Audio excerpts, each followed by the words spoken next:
program to a person who commits war crimes? Why do you do it? I'm holding you to account. What's the sense? I'm holding you to account for your war crimes. I'm telling you should stop your war crimes. I'm telling you, you have you have no right to displace millions of Palestinians and kick them out of their homes. You don't have that right. Morgan, you hope that through your program you will enhance the chance that I will be put to trial? Is this why you give me so much time in your program? Yeah, I think ultimately you should face a trial. Yeah. What's up, everybody? Jackson here, and this Piers Morgan interview with Daniela Weiss might be one of the most difficult ones to watch in this whole run of clips. Weiss is a leading figure in the Israeli settler movement, and Piers presses her repeatedly, asking a version of the same question multiple times. Does she feel anything, any sympathy or sorrow about the more than 20,000 Palestinian children reported killed in Gaza since October 7? Her answer every single time redirects to how Palestinian children are raised and educated.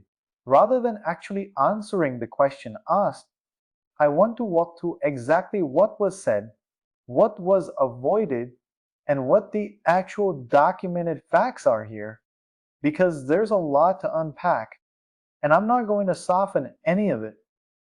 Stick with me. Get that like in, get subscribed, because we sit with the hard interviews here. Now let's get into it.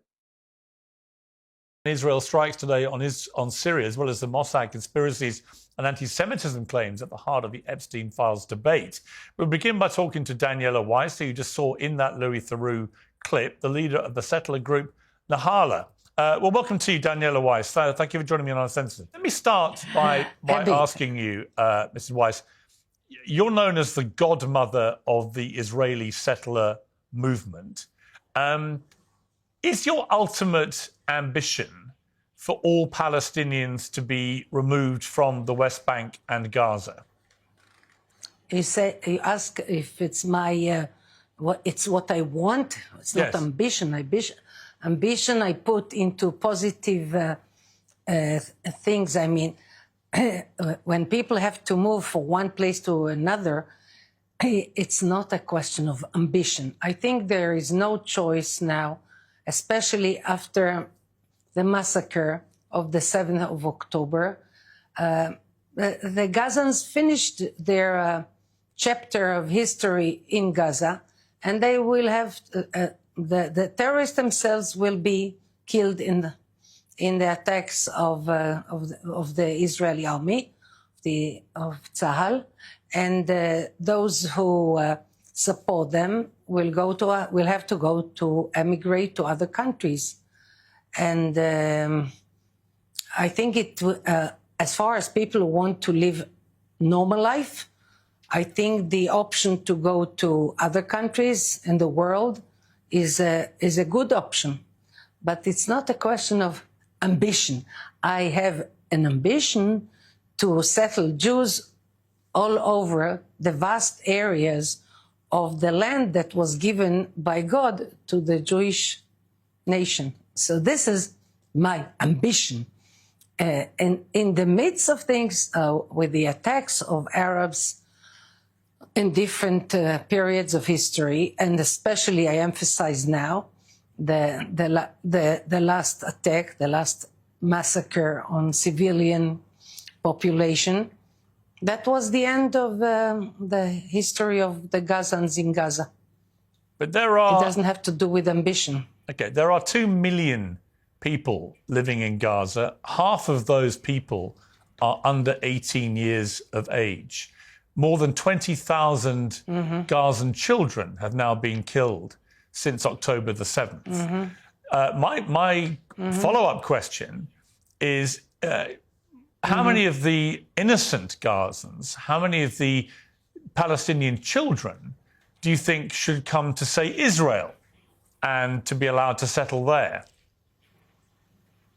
To settle in Israel? Yes. Why? You said if you're going to tell them, if you tell them to leave, well, because if you tell them to leave their home, and you say that they should live in other countries, why would Israel not want to provide a home for them? No. Because the conflict between Israel and the Gazans brought this chapter into its end. We don't take any chance anymore. Many soldiers told me, some of them from my own family, that they were witness to so much talk and propaganda against Israel. And I think that there shouldn't be anymore any touch, any connection with between the Gaza population and the Jewish state. Let them be in other countries. There's 100 million Egyptians in Egypt, so there will be another 500,000 Gazans in Egypt, and some will be in Indonesia, other countries. Okay, but if I suggest that we carve out an area of Israel to put the Palestinians, we just slice off. Let me finish. We slice off an area of Israel, and all the Israelis who currently live there have to leave and go and live in another country. Are you happy about that? Would you be happy with that? You have some psychological need to slice pieces of the tiny state of Israel? No. I'm just saying. What's this need? Listen. Gaza, as you know. Well, hang on. Let me finish. Gaza, as you know, is a very small territory. I'm talking about a similar-sized territory. Is what? Gaza is what? I'm talking about. It's a very small territory. Gaza is what? Gaza is very small. And I know. So I'm talking about taking Indonesia. Hang on. I'm talking about Africa is big. Let me finish. I'm talking about taking the Gazan people, the innocent Gazan people, not Hamas, but innocent Gazan people, and I'm talking about taking a piece of Israel and removing all the Israelis who currently live there and sending them off to other countries, and then you put the Palestinian people in that space in Israel. How would you feel about that? It's not a question of feel. It's not going to happen. Right. Why would that be wrong? Why would that be wrong, Mrs. Weiss? Why would that be wrong? Because it failed. We left Gaza in 2005, and we were promised that Gaza will be Singapore. And I didn't believe in it, but many Israelis did believe in it. And it turned into hell. Upper hell, down, lower hell, hell. And I think no more experiments. We are not a laboratory. We are a nation that wants to live in the land that was given to us, to the Jews, by God. But the Arabs, the Gazans don't want it. I don't want to be an experiment, a laboratory with experiments on the Jewish people. No, so you've made it clear. You think it would be... I answer you very... I want to tell you, what is your private name? Sorry, I don't know what I'm talking about. Too. My name? What is your name? I want to address you. My name is Piers Morgan. Yeah. Morgan? Can I address you, Morgan? You can call me what you like. My name is Piers Morgan. Piers? Piers, help me. Piers, what? I want to address you normally as two people who speak. Call me Piers, so Piers fine. Morgan, this is what my... Call me Piers. Piers, okay. So I want to tell you, you want to proceed with an intelligent dialogue, or you're the interviewer and answering, let's continue. But if you want to repeat this experiment of putting Gazans in Israel, the answer is simple. It will never be. No, I heard you. I just wonder. So much. Okay. I just wonder. Okay. Hang on. I just want to give you a question. I just wonder. Obviously, you're outraged by the idea of Palestinian people taking the place of Israelis in Israel, and I understand that. But what gives you the right to then tell Palestinian people, innocent people, children, who've had nothing to do with Hamas, what gives you the right to uproot? Let me finish. To uproot those people from their homes and expel them. in what would be ethnic cleansing, which is a war crime, as you know. They attacked Israel on the 7th of October. Yeah. They massacred Jews on the 7th of October after we evacuated Gaza for their benefit. What is not clear in what I say? Well, what is not clear is that you have also, in going after Hamas in Gaza, massacred between 70 and 100,000 Palestinians. And at what point does that become disproportionate? At what point does the fact that you won't, that the Israeli government continues to prosecute this war in a way that kills so many children, does this become something which is completely unacceptable? Okay, not acceptable. So it's a fact. If they had not, you say that it is not acceptable. I understand that it's not acceptable by you. I think that if the Gazans hadn't started, the Hamas hadn't started the attack, there wouldn't have been a war. And we, for instance, as people who were evacuated from Gaza, in the past 20 years, I must say it's kind of a unpleasant confession for me, but this is the truth of the matter, that we haven't dealt with the idea of returning to Gaza, returning to our homes, because we said, okay, there was a contract, we gave it away, we didn't want it to happen, it happened, and that's it. The gates closed. Yeah, but here's the thing, here's the problem, Daniela. You have no right, Israel has no right to just take Gaza, to just take the West Bank, to expel take Gaza. To expel 8-9 million Palestinians. You have no right to do this. You have had no right to occupy Gaza for the last God knows how long. Where do you think you have this right to do all this? You're furious at the idea of any part of Israel being given up for Palestinians. Fine. Okay. But why would you then think it's fine for you to take over Gaza and the West Bank? May I ask you, why do you repeat the same question 3 times? You know, I don't see your face, so it's a kind of difficult without the gestures. So well, let me simplify it for you. What gives you the right? What gives you the right to think that you can expel millions and millions of Palestinians? Look here. I don't know if the viewers, the people who see your program, have the patience for a historical summary.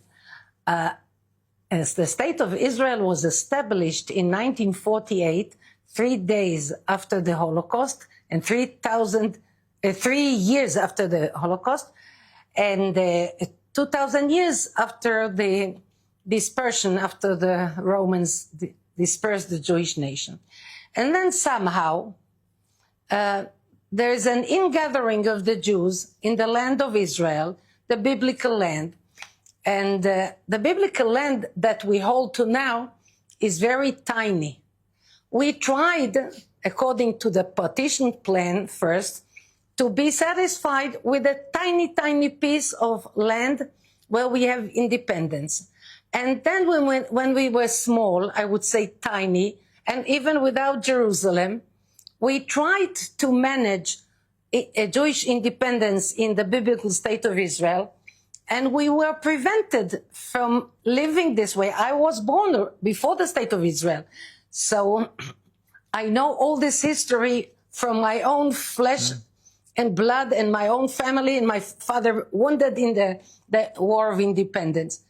So we tried to live in a tiny land, and the Arabs didn't let us live.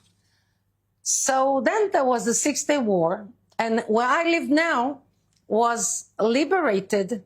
I say liberated because it's the heart of our homeland in the 6-Day War. And since then, we tried to live peacefully, and the Arabs don't let us. So how can you try to change facts? Now, you gave me a chance to relate a tiny summary of history. If you have another way to put it, Please go ahead. Okay, The I'll put program it is this way. yours. I'll put it this way. I am I'll put it this way. guest. Let me put it this way. The UK government has sanctioned you personally in May of this year. You were described as having been involved in threatening, perpetrating, promoting and supporting acts of aggression and violence against Palestinian individuals. You have been described as the head of extremist settlers. The vast majority of the international community, including the United Kingdom, consider the settlement illegal under international law. Last year, the UN's top court, the International Court of Justice, said that Israel's occupation of Palestinian territories is against international law, and Israel should stop settlement activity in the occupied West Bank and East Jerusalem and end its illegal occupation of those areas and the Gaza Strip as soon as possible. So that's a bit of history for you, which is that you have been seen as the godmother of Israeli extremists who believe that you have a right to all this land, you have a right to settle where you want to, you have a right to expel all the Palestinians and to take over their land. And I say to you that actually, under international law, you do not have that right. It's actually a crime, what you're doing. And you should stop doing it. So that's my question. My question for you is, why do you continue to break the law?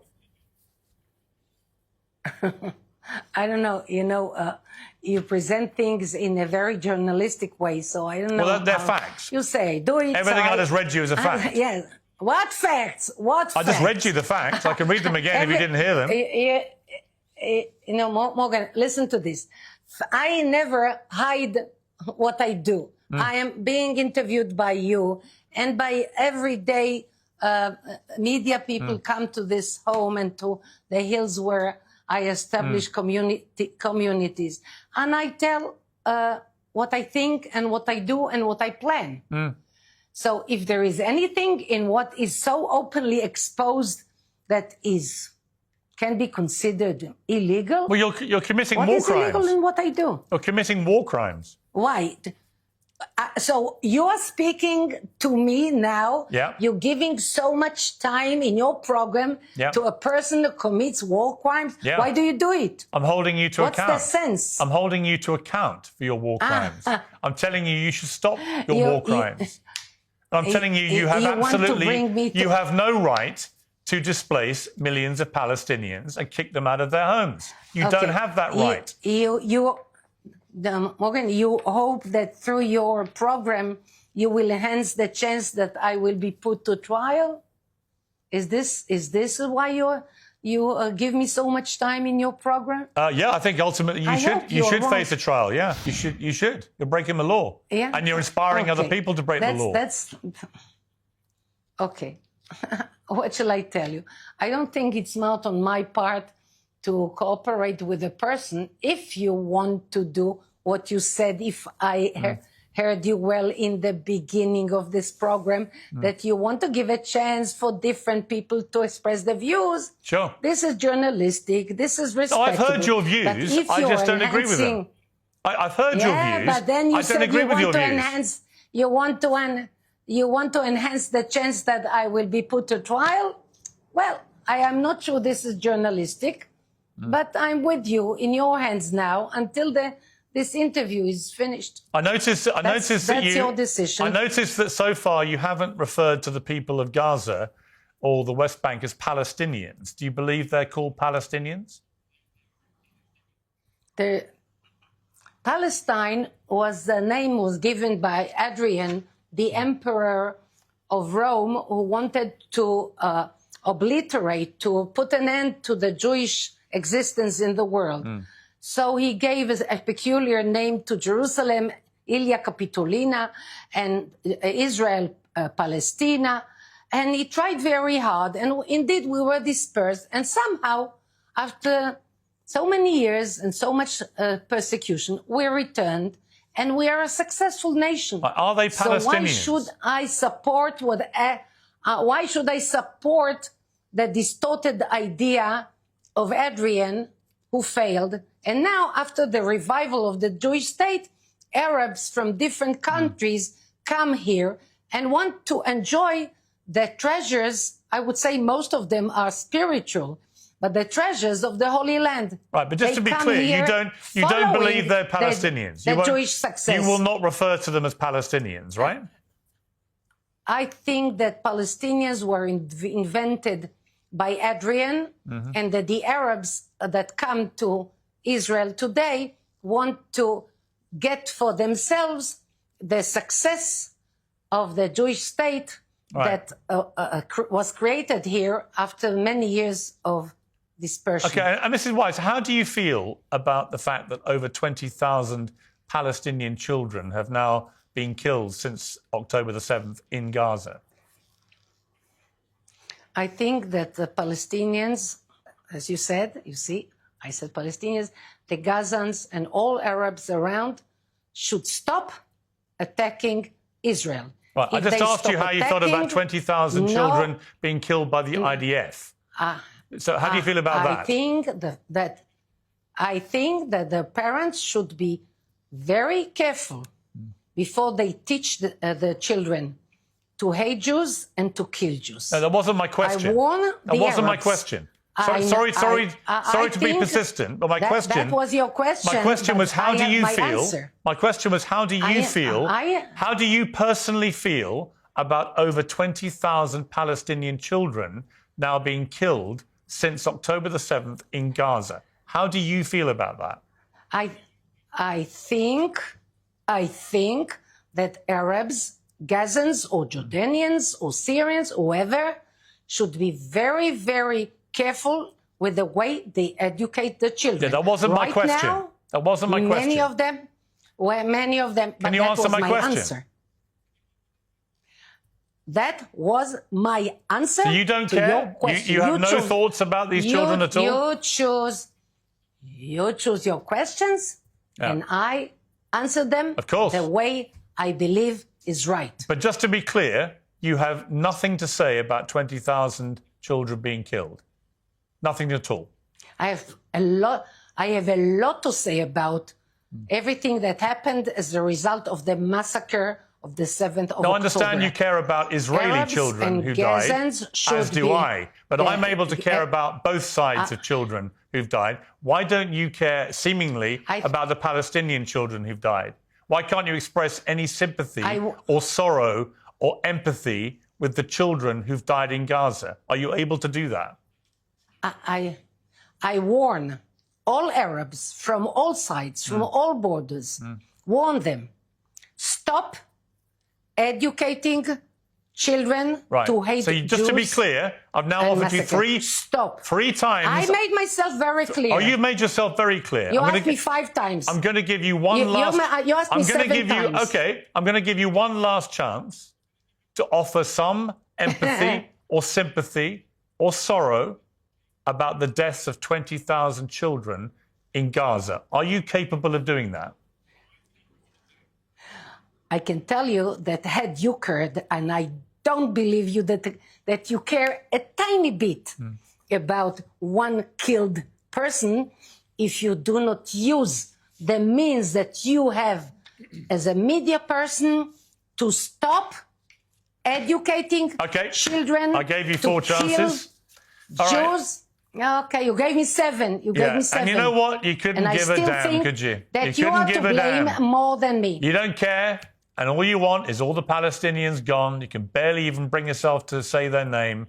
All you want is to take over the West Bank and Gaza. You don't care how many die in the process. You want them all gone. You don't care, do you? That's the bottom line. As you said, the audience will judge. Yeah, they will. Daniela Weiss, thank you very much for coming on Uncensored. I appreciate it. Let's start with what's actually documented and verifiable here, because some of this interview isn't a matter of interpretation. Piers cited that the UK government sanctioned Weiss in May of this year over allegations of threatening and promoting violence against Palestinians, and that's a real reported action by a national government, worth confirming through UK government sanctions records directly if you want the specifics. He also cited a 2024 International Court of Justice ruling that found Israel's occupation of Palestinian territories violates international law and called for settlement activity to end. Those are documented positions taken by real institutions distinct from opinion. Where this interview becomes genuinely hard to watch is the repeated question about the children killed in Gaza. Piers asked some version of "How do you feel about this?" at least 5 separate times, and Weiss never actually answered it. Every response pivoted to how Arab or Palestinian children are being raised to feel about Jews.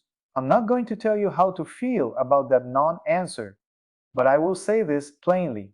Declining to express any sorrow for the deaths of thousands of children, regardless of what you believe about the broader conflict or who started it, is the kind of moment that speaks for itself far more powerfully than any commentary could add.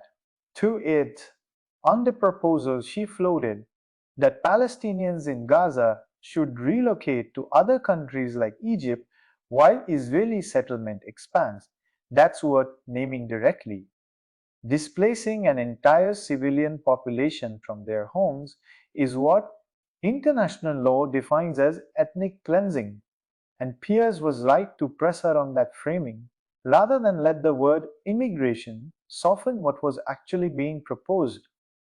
Weiss's own reaction, that any part of Israel being given up for Palestinians would be unthinkable, while proposing the reverse for millions of Palestinians, is a direct contradiction she never actually reconciled during the interview. I want to be fair about one thing, though.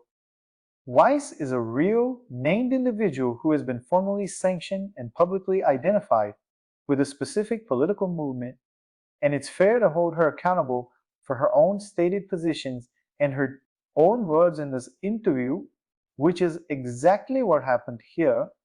That's different from broader characterizations of an entire people or government, and it's worth keeping that distinction clear.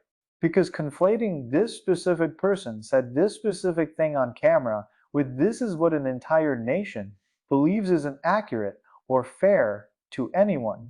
On the genocide question raised elsewhere around this clip, as I've said in other breakdowns, that's one of the most legally contested characterizations of this entire conflict, argued seriously by credentialed people on multiple sides, and it's not something a single panel interview settles. Here's what I'd leave you with. Whatever your position on this conflict, a refusal to express any sorrow over thousands of dead children isn't really a policy position anymore. It's a statement about what a person values, and that's worth sitting with, regardless of the broader political debate. So tell me what you think. Does this interview change how you see the settlement movement's public defenders? Or do you think Piers' repeated questioning was fair pressure rather than a gotcha? Let me know in the comments. And if you want more of these unfiltered breakdowns, get subscribed, because that's what this channel is here for.